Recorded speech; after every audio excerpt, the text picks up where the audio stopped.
Se você é aquele cara que fica feliz quando um papel subiu muito, a sua cotação subiu muito e você ganhou algum dinheiro, você também normalmente é aquele cara que fica arrasado quando comprou alguma coisa e ela se desvalorizou e você acha que perdeu dinheiro também. Então, muito cuidado com as emoções, elas podem influir também muito, né, no seu perfil de investidor. Página 98, nós temos aqui, em outras palavras, às vezes eles registram apenas os eventos positivos e ignoram os negativos. E às vezes o oposto é verdadeiro. Muitas vezes investidores só lembram de seus feitos positivos e esquecem os negativos, isso é muito comum, principalmente alguns gurus aí na internet que muita gente acredita e acaba seguindo e perdendo dinheiro, certo, pessoal? Muito cuidado. Tudo o que era bom para o mercado ontem não é bom para o mercado hoje. Então, ele fala aqui como as coisas podem ironicamente mudar. Página 101 já. Quando as condições psicológicas são negativas e os mercados caem há algum tempo, tudo é capaz de ser interpretado de modo negativo. Então isso é verdadeiro também, assim como quando o mercado está muito positivo, as coisas estão se apreciando, tudo é praticamente interpretado também de forma positiva. Esse é o ponto também verdadeiro. Em outras palavras, não são os dados ou eventos, é a interpretação. E isso flutua com as oscilações da psicologia. Então tudo pode ser interpretado de uma maneira ou de outra. Então nunca siga esse tipo de reportagem, a ação X está muito barata para ignorar, ou essas coisas, você acha que achou uma baita dica que vai ganhar muito dinheiro, normalmente vai acabar perdendo dinheiro se você entra somente por causa disso. Tem que saber o que você está fazendo dentro do mercado financeiro. Vamos lá, continuando. Mas ao outro lado da moeda, quando tudo vai mal por meses ou anos, a psicologia é altamente negativa. O que pode ser esquecido é o potencial de melhoria. Isso, a gente está passando um pouco disso por agora. A gente pode sentir que muita gente está pessimista, acha que tudo vai descambar aí, que o mundo vai acabar, e não vai acabar. A gente já passou por diversos períodos da humanidade muito piores do que esse. A gente está passando, então muita fé. E o importante no final do dia, para você que é investidor, é pagar bons preços, né? Você que quer fazer bons investimentos, é saber o preço que está pagando, mais do que qualquer coisa, tá certo, pessoal? O fato, porém, é que às vezes a euforia e o otimismo fazem com que a maioria dos investidores veja as coisas da forma mais positiva do que seria justificável. E às vezes a depressão e o pessimismo os fazem ver apenas coisas ruins e interpretar eventos com um tom negativo. Recusar-se a reagir assim é uma das chaves para um investimento bem-sucedido. De fato, então, né, a gente deve deixar as emoções de lado, né, e ter um pensamento puramente racional na hora de efetuar nossos investimentos. Continuando aqui, mas é claro, a oscilação do pêndulo do mercado para um extremo ou outro ocorre pela simples razão de que a psique da maioria dos participantes está se movendo na mesma direção, em um estilo parecido com um rebanho. A gente pode citar aqui o famoso efeito manada, onde muitas pessoas acabam fazendo a mesma coisa somente porque os demais estão fazendo, sem saber exatamente o porquê. Isso aí. Página 117 já, sobre os ciclos das atitudes em direção ao risco. Ele diz: a conclusão de tudo isso é que a maior fonte de risco de investimento é a crença de que não há risco. A tolerância generalizada ao risco ou um elevado grau de conforto do investidor em relação ao risco é o maior precursor dos subsequentes declínios do mercado. Então, quando o investidor fica assim muito otimista, normalmente ele precisa se preocupar, porque aí ele pode estar ignorando fundamentos, esquecendo que as coisas mais cedo ou mais tarde convergem aos seus fundamentos. Então, muito cuidado se você se sentir assim, ou ver que os demais participantes do mercado estão assim, tenha bastante cautela e lembre-se sempre de que o mercado ele é maníaco, depressivo. Então, ou ora ele está muito eufórico ou ele está muito pessimista. E dessa maneira, muitas vezes os preços vão estar irracionais tanto para um lado quanto para o outro. Então, nunca nos esqueçamos disso. Aqui já na página 120, ele cita também: assim como a tolerância ao risco é ilimitada ao topo, é inexistente na parte inferior. Essa negatividade faz com que os preços caiam para níveis em que as perdas são altamente improváveis. Então, a assimetria, quando o mercado é de baixa, já depreciou muito o preço dos ativos, é tamanha que o risco diminui substancialmente. Aqui na página 123, ele pergunta qual é a maior fonte de risco do investimento e responde após algumas colocações. Decorre de uma situação na qual os preços dos ativos atingem níveis excessivamente altos como resultado de um novo e inebriante argumento de investimento que não pode ser justificado com base nos fundamentos. Então, perfeito, né? Preços excessivamente altos devem ser fonte de grande preocupação ao investidor, melhor se manter conservador e evitar grandes prejuízos que vão te atrapalhar muito na trajetória de acumulação de patrimônio, a sua aposentadoria. Tome muito cuidado com o preço e sempre pensando aqui uma dica pessoal, nos motivos aos quais você está comprando aquele ativo. Página 131. Quando os demais quando os demais se despreocupam com o risco e deixam a cautela de lado, devemos tornar-nos mais cautelosos. Mas também é preciso que se diga que, quando os outros investidores estão em pânico, deprimidos, não conseguindo imaginar condições nas quais o risco valeria a pena, devemos tornar-nos agressivos. E normalmente o investidor médio faz o contrário, ele segue o rebanho realmente. Então, muito cuidado e vamos sempre nos lembrar desses princípios, que com certeza serão de grande valia. Fazer o oposto do que os outros fazem, ou nadar contra a corrente, é essencial para o sucesso do investimento. E mais um princípio bacana aqui, para se ter em mente, que Howard Marks passa para a gente. Página 139. Em suma, a excessiva tolerância ao risco contribui para a criação de perigos, e a oscilação para a excessiva aversão ao risco deprime os mercados, criando algumas das maiores oportunidades de compra. A gente já está vivendo parte disso nesse momento, né? A gente tem ativos muito descontados já, tanto no Brasil quanto em outros mercados emergentes. Página 140. Mas, nos bons tempos, ouvimos a maioria das pessoas dizer: risco? Que risco? Não noto muita coisa que possa dar errado. Veja como as coisas estão indo bem. E, ademais, o risco é meu amigo. Quanto mais riscos, mais dinheiro posso ganhar. Ou seja, as pessoas ficam muito corajosas. E aí a gente precisa ter bastante cautela e sempre observar esse tipo de situação para saber em que momento do mercado a gente se encontra, certo, pessoal? E aqui nós temos a página 141, onde a gente fala sobre ciclo de crédito. Ele inicia dizendo: o investimento superior não é caracterizado pela compra de ativos de alta qualidade, mas por comprar quando o negócio é bom. O preço é baixo, o retorno potencial é substancial e o risco é limitado. Então a gente deve alinhar essas características para identificar um bom investimento. Também Howard Marks diz aqui na página 153. Em suma, é difícil entender completamente a maioria dos fenômenos do mundo do investimento, a menos que os tenha vivenciado. Então realmente isso é verdade. Muitas vezes a gente encontra em livros, em outras fontes de conhecimento, situações passadas, e mesmo assim a gente precisa passar por aquilo para aprender realmente e entender na prática como elas funcionam e nos tornamos assim melhores investidores. O ideal é que não seja assim, que a gente consiga identificar as coisas com antecedência e aí evitar sustos, né? Mas muitas vezes as coisas acontecem assim. Ele também diz aqui: essas atitudes pouco cuidadosas decorriam da forte demanda por investimentos de alto rendimento, que resultaram da redução das taxas de juros gerais pelo Fed. Normalmente, quando as taxas de juros estão muito baixas, os investidores começam a ficar bem arrojados em busca de fontes de lucro, porque a renda fixa já não paga bons rendimentos, então os investidores ficam corajosos em busca de altos lucros e aí começam a adotar algumas posturas perigosas, né?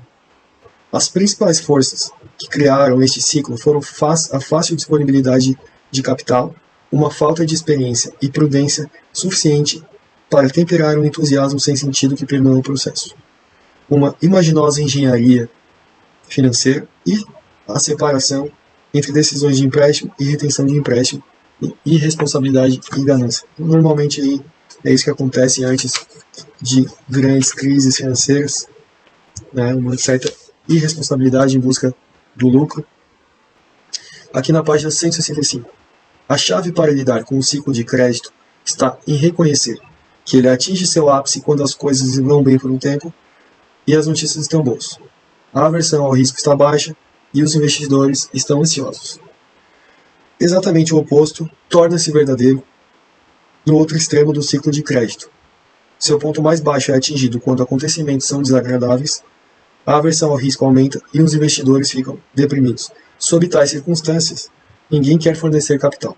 O mercado de crédito congela e propostas implorarão para serem aceitas. Ainda mais abaixo, o investimento superior não é caracterizado pela compra de ativos de alta qualidade, mas por comprar quando o negócio é bom, o preço é baixo, o retorno potencial é substancial e o risco é limitado. O que mais que nós temos aqui? Quando as coisas vão bem, as pessoas tendem a pensar que os bons tempos serão infindáveis. Começam a pagar qualquer preço e aí as coisas ficam perigosas. Página 185. A emoção humana inevitavelmente faz com que os preços dos ativos, mesmo os que valem a pena, sejam deslocados para níveis extremos e insustentáveis, ou vertiginosamente altos ou excessivamente baixos. Aqui na página 197. Poucas coisas são tão caras quanto pagar por um potencial superestimado. Novamente falando sobre o perigo de se pagar um preço muito alto pelos ativos que você tem em carteira. O que o homem sábio faz no começo, o idiota faz no final. Diz 80% do que você precisa saber sobre ciclos de mercado e seu impacto. Warren Buffett disse a mesma coisa de maneira mais concisa. Primeiro, o inovador, depois o imitador e depois o idiota.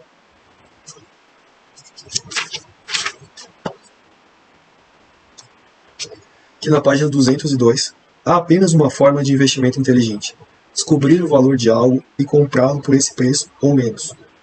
Qualquer ação de investir construída em torno de um conceito diferente da relação entre preço e valor é irracional. Frustrante. Pare, nenhum preço é muito alto, nenhum ativo ou empresa é tão bom que não possa se tornar superfaturado. Isso é uma máxima também que a Howard Marks traz para nós. Aqui na página 214. E o desempenho da maioria dos analistas em prever eventos melhor do que outros e ter melhores retornos em decorrência disso é sofrível. Ou seja, Howard Marks fala aqui sobre a dificuldade que se tem de obter sucesso com previsões macroeconômicas.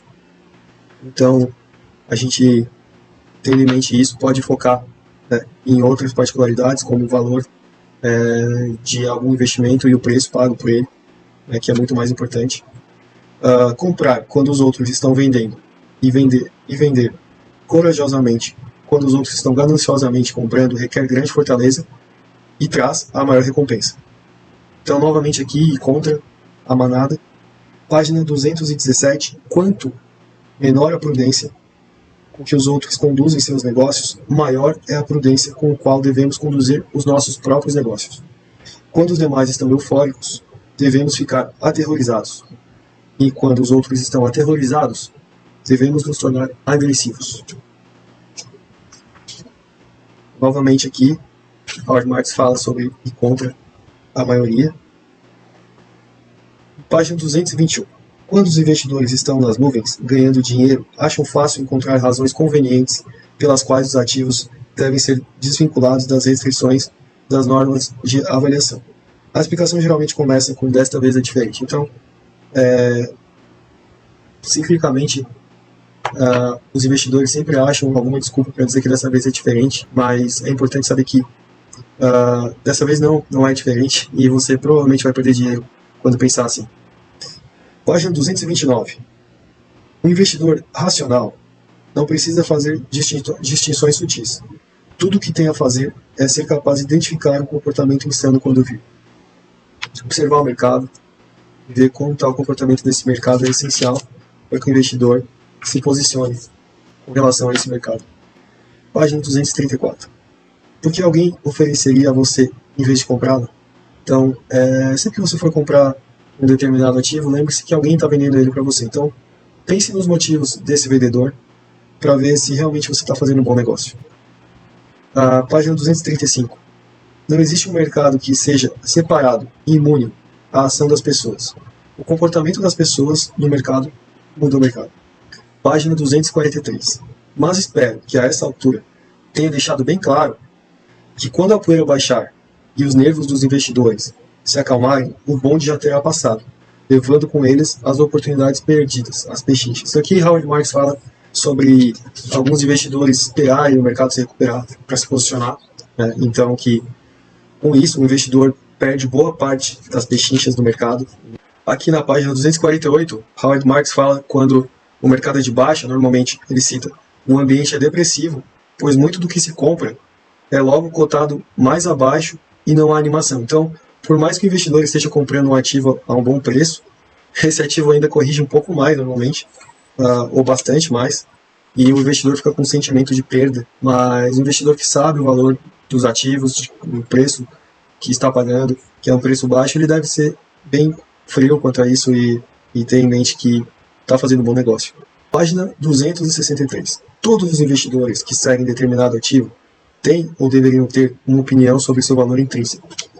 Então a gente, antes de investir em algum ativo, se você não faz, deveria saber o valor real daquele ativo, qual você está pagando, não o preço, não o valor de mercado atual de tela, mas o valor real daquele ativo, para que você saiba realmente o potencial de ganho e fique seguro, né, com aquele investimento. Página 274, já caminhando aqui mais para o final do livro. Por outro lado, posicionar os portfólios para os principais ciclos contribuiu muito para o sucesso da Oaktree, tornamos-nos agressivos em 1990, 1993, 2002, 2008. E nos tornamos cautelosos e puxamos o freio de mão em 94, 1995, 2005 e 2006. Ou seja, esse feeling de saber em que extremo do mercado a gente se encontra foi muito útil para a Oaktree, né? E Howard Marks, então, conseguiu excelentes retornos, né, nesse fundo por conta, né, muito dessa percepção que ele teve e está, então, nos ensinando aqui nesse livro. Página 315. A coisa mais importante a se notar é que o ponto máximo de psicologia, a disponibilidade de crédito, o preço e o risco e o retorno potencial mínimo são alcançados ao mesmo tempo. Geralmente, esses extremos coincidem com o último paroxismo de compra. Então aqui já na página 315, Howard Marks nos dá essa afirmação. Página 316, já aqui chegando bem ao final do livro. Mas espero que a essa altura tenha deixado bem claro que quando a poeira baixar e os nervos dos investidores se acalmarem, o bom dia terá passado e levando com ele as oportunidades perdidas das pechinchas. Sair do mercado após o declínio e por conseguinte não participar de uma recuperação cíclica é realmente pecado capital no investimento. Quando os outros são imprudentemente confiantes e compram agressivamente, é preciso ser muito cauteloso. Quando os outros estão com medo e de ficar inertes e em pânico, vendem de qualquer jeito, deve-se ser agressivo. Desta vez é diferente, fique atento a esse sinal. Ameaçador de suspensão voluntária de descrença. Quando alguém fala dessa vez é diferente, ele diz então isso. Fique atento a esse sinal ameaçador da suspensão voluntária da descrença. Então, basicamente, chegamos aqui ao final do livro. O livro, aqui na última página, no fim, ele diz: estar errado vem com a franquia de uma atividade cujo resultado depende de um futuro desconhecido. As economias e os mercados nunca se moveram em linha reta, no passado nem o farão no futuro. Isso significa que os investidores com capacidade de entender ciclos encontrarão oportunidades de lucro. Ou seja, os ciclos de mercado sempre vão acontecer, pessoal. Então, a gente, com base em todas essas premissas trazidas aqui, a gente deve estar atento, né, em que momento a gente se encontra, né, nesses ciclos de mercado e nos tornarmos mais ou menos agressivos. Então, Howard Marks traz esses aprendizados aqui e diz que foi muito importante ao longo do tempo na sua gestora, a Oaktree, essa percepção de mercado. Então, daqui, o que a gente pode tirar de mais valioso, no meu ponto de vista, é isso, que a gente deve ser cauteloso quando todos estão otimistas, e também a gente deve ser agressivo quando está todo mundo pessimista e os fundamentos dizem o contrário, né? O mercado também pode ser muito pessimista e irracional para esse lado, né? Então a gente deve focar mais no valor intrínseco das coisas e nos certificarmos de estarmos pagando um valor baixo, abaixo desse valor intrínseco. O valor intrínseco, para quem não sabe, é o valor justo de algo, né? Então, basicamente, esses são os principais insights desse livro, na minha opinião. E é isso, pessoal. Muito obrigado, então, por terem assistido esse vídeo até aqui. Peço, né, que contribuam com o canal e deixem aqui a sua inscrição, clicando aqui nesse botão abaixo. Aí, esse ano, bastante conteúdo aqui. Vou falar sobre empresas, sobre livros, aqui como foi esse vídeo. Então não deixem de se inscrever nesse canal. Um forte abraço, muito obrigado e até breve.